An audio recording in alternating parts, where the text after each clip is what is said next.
নমস্কার, সবাই কেমন আছেন? তো আজকে আমার কাছে যে শাড়িটা রয়েছে সেটা হচ্ছে একটা এমব্রয়ডারি শাড়ি, ঠিক আছে? তো এই শাড়িটার ব্যাপারে পরে বলবো। এই শাড়িটার কি ম্যাটেরিয়াল ইউজ হয়েছে, কত দাম, আর কিভাবে পাবেন, আর এই ডিজাইনটাকেই বা কি বলে, ঠিক আছে? আহ সবকিছু ডিটেলস বলবো। তার আগে যেটা বলবি যে এমব্রয়ডারি নিয়ে একটু সামান্য আলোচনা করব, ঠিক আছে? এমব্রয়ডারি একটা এই কারণেই আলোচনা করব কারণ এমব্রয়ডারি যে টেকনিক বা এমব্রয়ডারি যে হিস্ট্রি রয়েছে সেটা কিন্তু আজ নয়। পৃথিবীতে টেক্সটাইলের কাজ, ঠিক আছে, বা হ্যান্ডলুমের কাজ যখন থেকে শুরু হয় মোটামুটি সেই সময় থেকে কিন্তু এমব্রয়ডারি কাজ আমরা দেখতে পাই বিভিন্ন, নট মানে শুধুমাত্র যে ইন্ডিয়া বা পশ্চিমবঙ্গ এরকম ব্যাপার নয়, পুরো পৃথিবী জুড়েই কিন্তু এই আমাদের এমব্রয়ডারির কাজটা আমরা দেখতে পাই। হ্যান্ড এমব্রয়ডারি কিন্তু প্রথম, ঠিক আছে, প্রথম শুরু হয়েছিল, কিন্তু পরবর্তী সময়ে যেটা ইন্ডাস্ট্রিয়াল রেভলিউশনের সময় 19th সেঞ্চুরির সময় কিন্তু মেশিন এমব্রয়ডারি ইতালি, সুইজারল্যান্ড, চায়নাতে সর্বপ্রথম দেখা যায়। তারপরে ইংরেজ যেহেতু ইন্ডিয়াতে ছিল তারাও এটা নিয়ে আসে, তারপর থেকে কিন্তু হিউজ পরিমাণে মেশিন এমব্রয়ডারি কাজ চলতে থাকে।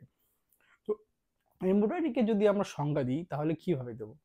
আমি আগেও ভিডিও বানিয়েছি যে ধরুন কোনো একটা ফ্যাব্রিক বা কোনো একটা প্লেন শাড়িকে সেটাকে সাজাতে গেলে কিছু টেকনিক থাকে, অর্নামেন্টেশন অফ ফ্যাব্রিক বা শাড়িস হোয়াট এভার।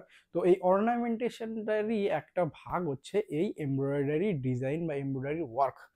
তো ওয়ার্ল্ডের বিভিন্ন দেশে এমব্রয়ডারি স্টাইল কিন্তু আলাদা, কিন্তু মেন বেস জিনিস হচ্ছে দুটো থাকে, ঠিক আছে? সেটা কি? সেটা হচ্ছে যে একটা এক্সট্রা সুতো থাকে, সেটা সুইয়ের মাধ্যমে বিভিন্ন অ্যাঙ্গেলে বিভিন্ন রকম করে, কখনো লুপ বানিয়ে, কখনো কাঁথা সেলাই যেমন হয় আমাদের ওয়েস্ট বেঙ্গলে, এইরকম করে কিন্তু এই যে এইগুলো ডিজাইন করা হয়, ঠিক আছে?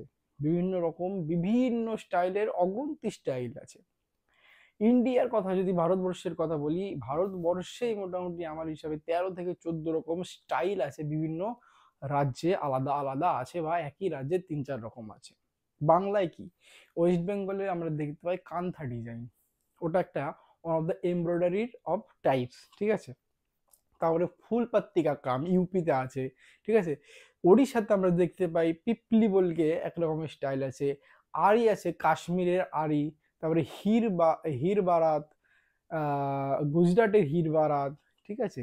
এরকম মানে কি বলবো, প্রত্যেকটা ডিস্ট্রিক্টেই আলাদা আলাদা কাজ কিন্তু আমরা এরকম দেখতে পাই। আমার তো খুব ইচ্ছা আছে যে একটা সময় প্রত্যেকটা আলাদা আলাদা স্টেটে গিয়ে এর ডিটেলস ভিডিও আমরা বানাবো, যারা কাজ করছে তাদের। যদি যদি হয় কোনোদিন এই চ্যানেলটা দাঁড়ায় বা বড় হয়, সেই তখন যদি সময় সম্ভাবনা হয়, তখন আমার খুব ইচ্ছা যে প্রত্যেকটা স্টেটে গিয়ে এরকম ভিডিও বানাবো। তো যাই হোক, এই সাইডের কথা বলি। এটা হচ্ছে একটা মেশিন এমব্রয়ডারির ফেজিলি মোটিভের কাজ, ঠিক আছে? প্রথমে বলে রাখি এটা কিন্তু মেশিন এমব্রয়ডারি। এবার এটা যদি হাতে হতে যায়, ঠিক আছে, মানুষ একটা শ্রমিককে বা একটা তাঁতিকে বা আর্টিস্টকে পার ডে হিসাবে যদি 300-400 টাকা দিই, 400 টাকা তো মিনিমাম আজকাল লাগেই, 400 টাকা দিই, একটা শাড়ি করতে 3 মাস 6 মাস টাইম লেগে যায় হাত দিয়ে সেলাই করে করে এটা করতে, ঠিক আছে? তো এই সমস্ত শাড়ি কিন্তু কম দামে আনতে গেলে আন্ডার 3000 or 2000, ইভেন 1000-এর নিচেও যদি আনতে যাই তাহলে কিন্তু মেশিন এমব্রয়ডারি উপায় নেই ফর ইন্ডাস্ট্রিয়াল পারপাস, এত পরিমাণে সাপ্লাই দিতে গেলে, ঠিক আছে? তো এর জন্যই এটা কিন্তু আমাদের মেশিন এমব্রয়ডারি একটা শাড়ি রয়েছে, সেটা কিন্তু আপনি দেখতে পারবেন। আর একটা ব্যাপার হচ্ছে এটার যে ম্যাটেরিয়ালটা রয়েছে সেটা কিন্তু পিওর কটন, এটা আমি বলবো। আর একটা জিনিস, যেটা যে থ্রেডটা ইউজ করা হয়েছে এই এমব্রয়ডারির জন্য সেটা কিন্তু রায়নের থ্রেড। ম্যাক্সিমাম ক্ষেত্রে এমব্রয়ডারি কিন্তু আপনি যেটা হয় এমব্রয়ডারি যে high class or original embroidery যেটা হয় আমাদের কান্থার, সেগুলো আমাদের কাছে রয়েছে। কান্থার কিন্তু দুপাট্টা আর শাড়ি, কান্থার দুপাট্টা শাড়ি আমাদের কাছে প্রচুর পরিমাণে অরিজিনাল তসর আর ব্যাঙ্গালোর সিল্কের ওপর অরিজিনাল সিল্ক থ্রেড দিয়ে অরিজিনাল মহিলারা হাতে করা শাড়ি 3-4 মাস সময় লাগে, তো ওইগুলোও কিন্তু আমাদের কাছে আছে। 6,000 থেকে সেগুলো শুরু, ঠিক আছে? তো এইটা হচ্ছে আমাদের আজকের প্রোডাক্ট। তো এর সাথে আরেকটা জিনিস যেটা আছে সেটা আমি দেখিয়ে দিই, না হলে কেমন এইটা হচ্ছে তার ব্লাউজ পিস, ঠিক আছে? এটা পুরোটা রেড কালারে রয়েছে আর ফেজলি মোটিভ আপনারা দেখতে পাচ্ছেন।